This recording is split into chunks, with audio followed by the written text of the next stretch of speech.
Hello, friends, and my dear students. My today's topic of presentation is FCFS scheduling algorithm. FCFS scheduling algorithm. Okay, now we have already discussed in our previous lectures about scheduling criteria, primitive and non-primitive. So we would be moving to the first algo of scheduling the CPU. This algorithm is also known as first come first serve. Okay, so this is the full form of scheduling algorithm, that is first come first serve algorithm. Now, so with this scheme, what do you mean by first come first serve? Like suppose this is a queue and the process are coming in the order like P1, P2, P3. Okay, so we are taking this as an example, like suppose these are coming in the order like this, and this is how the question is, right? So this is my head queue, so P1 will be allocated to the CPU. Okay, and this is the tail of the queue. Okay, so we can say with the first come first serve scheme, with the FCFS, the process that requests the CPU first. Okay, the process which requests the CPU first is allocated first. Okay, so whosoever process requesting the CPU first will be allocated first the CPU. Okay, now we always say is the implementation. Now how implementation of FCFS policy, okay, is easily managed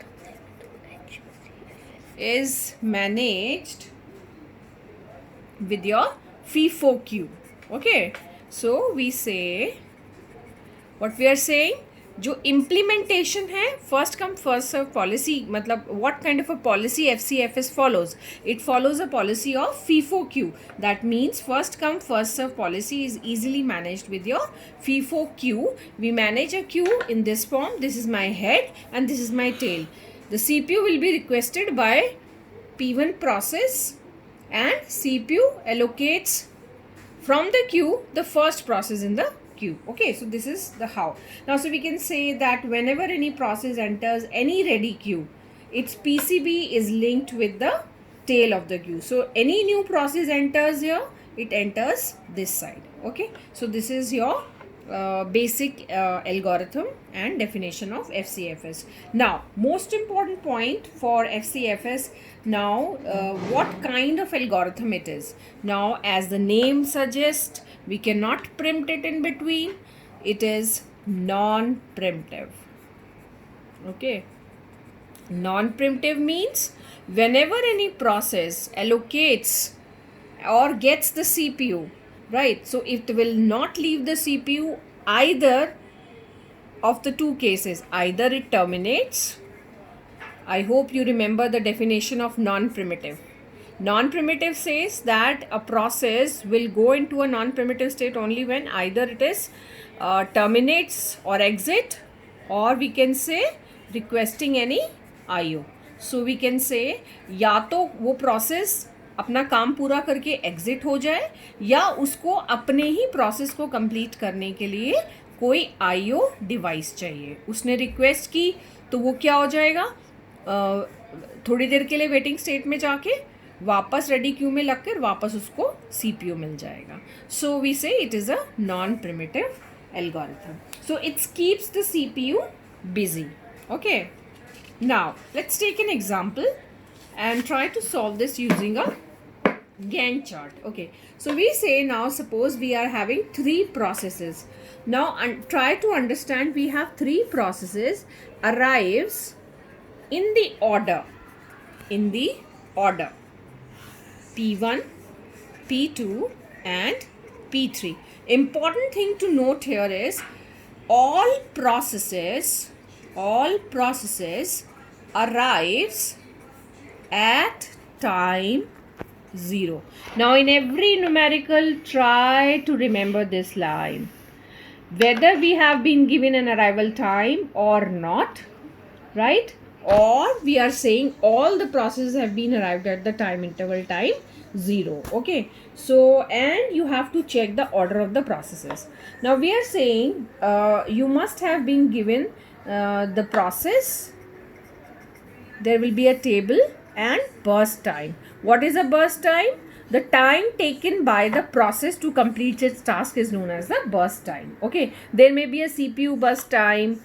There may be IO burst time. So how long any process using CPU is the CPU burst time. How long any IO devices is being used by any process is your IO burst time. Okay, so we have three processes coming in the order, all at time 0, and we have been given the burst time as, suppose we need to complete it. This is my 24, this is my 3, and here again it is my 3. Okay, so P1 process needs CPU for 24 microseconds or milliseconds, whatever the unit given in your question, you have to look for that. Okay, so this is the burst time. It requires 24 microseconds. P2 requires 3 microseconds, P3 3 microseconds. So we'll take a total of it. So this total comes out to be 30. So always remember, whenever we are making a Gantt chart, in the last we always match our total with this total burst time. So the CPU would be busy for 30 microseconds. So try the first part, you will be getting draw Gantt chart. Okay, to draw a Gantt chart, you have to draw a Gantt chart like this, wherein you have to specify the three processes. Now you have to check the order. In this question, two important things I have highlighted: the processes and the time 0. Okay, so because all the process time arrives at the time 0, so we have nothing to worry. We just need to check the order.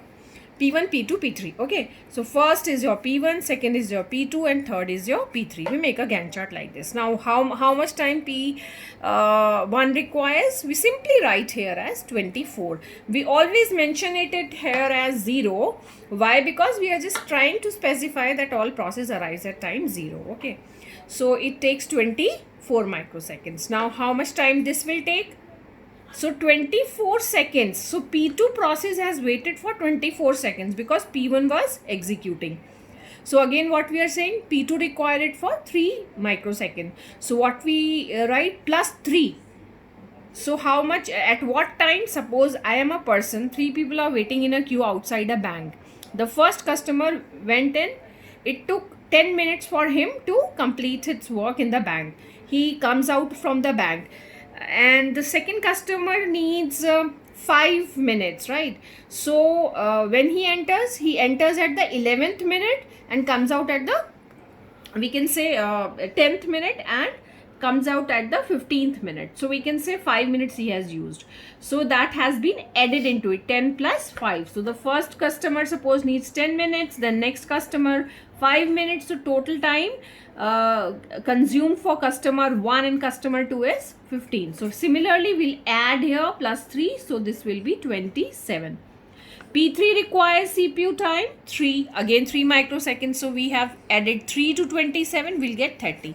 So I have already told you, always match this total with this one and always start this with 0. Okay, so we always don't take it as 25, right? We always take it as the first time we have to mention. This is 24.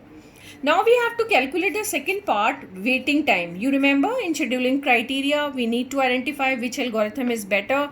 We need to calculate the waiting time or the turnaround time. So we have discussed about the waiting time and turnaround time. Waiting time is the time taken by the process to be allocated the CPU, how much time that process has waited for the CPU. Simple as that. मतलब किसी एक customer ने कितना wait किया कि उसका bank में chance आया अपना काम करवाने का. टर्न अराउंड टाइम मतलब उसने वेट कितना किया प्लस उसको अंदर कितना टाइम लगा, वो हो गया हमारा टर्न अराउंड टाइम. सपोज एक कस्टमर ने बाहर 10 मिनट वेट किया और अंदर उसको 5 मिनट और लगा, तो उसका टोटल टाइम हो गया, वेटिंग टाइम हो गया 10 मिनट और उसका टर्न अराउंड टाइम हो गया वेटिंग टाइम और जितना काम करने में उसको समय लगा. तो यहाँ पे वेटिंग टाइम अगर हमें निकालना है तो आप देखेंगे 0 पे ही P1 को मिल गया, तो waiting time for P1 is 0. For P2 is, P2 ने कितना वेट किया 24 माइक्रो सेकेंड्स या milliseconds, whatever the unit given. P3 ने कितना वेट किया 27. तो मैं एक छोटा सा आपको हिंट देना चाहूँगी कि जब भी हम वेटिंग टाइम देख रहे हैं तो आप पहले वाली वैल्यू देखिए. Okay, always look for the first value.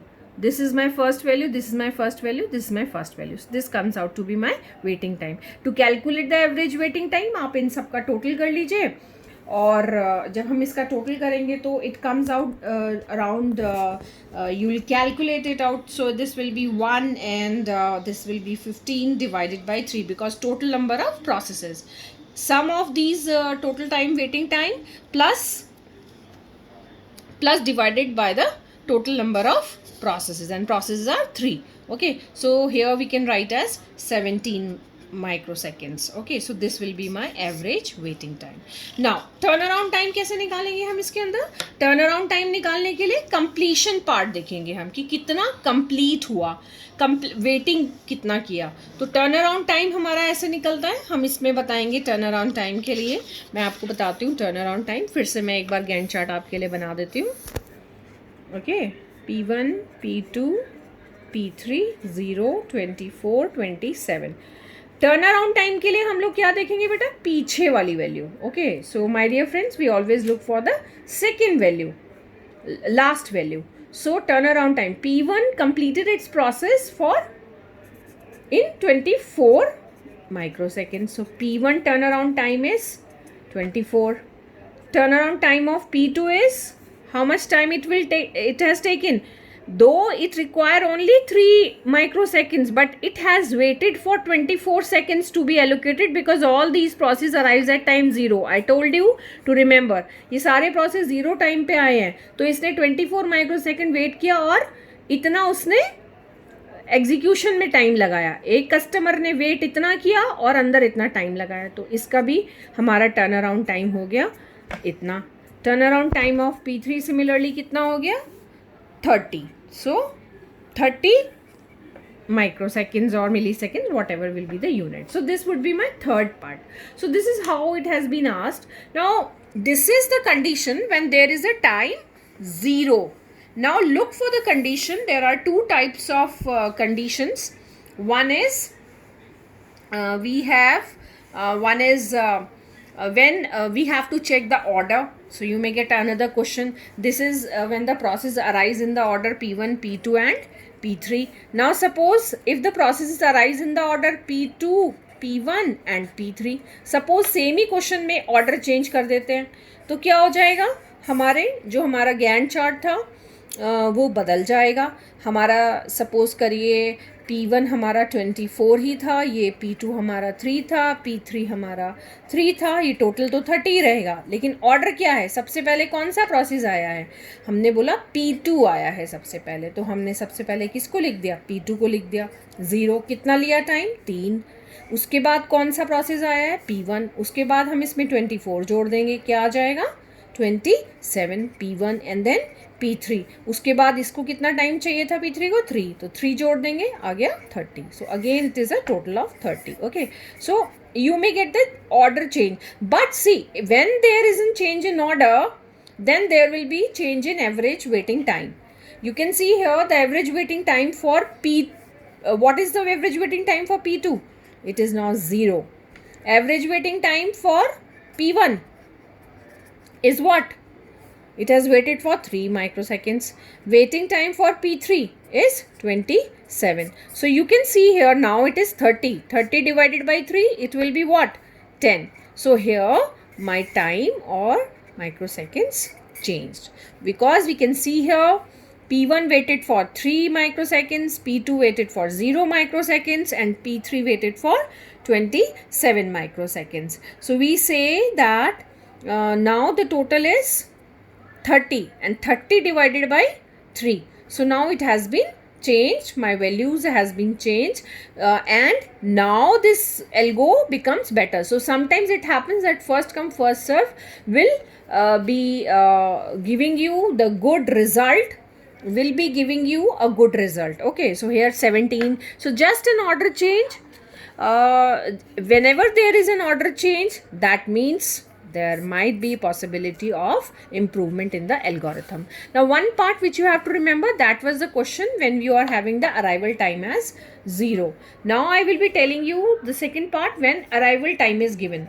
Now I'll just be telling you the arrival time is given and burst time. Now suppose you are having 8, 4, 3 and you are having 0, 1, 2. Okay, so here in this case again my order is, we are saying P1 comes at 0, so order will be the same.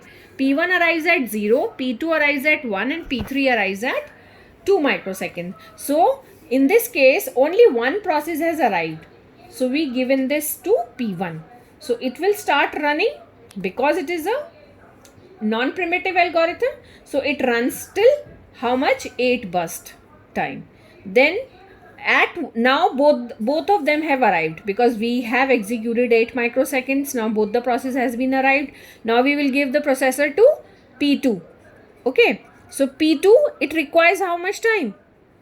It requires 4. So 8 plus 4 is 12. Then P3, how much time it requires? 3. So 12 plus 3 is 15. So यहाँ का भी आप total करेंगे, it is 15. This is same. Now waiting time, please mind my words, you have to look for the waiting time in this case very carefully.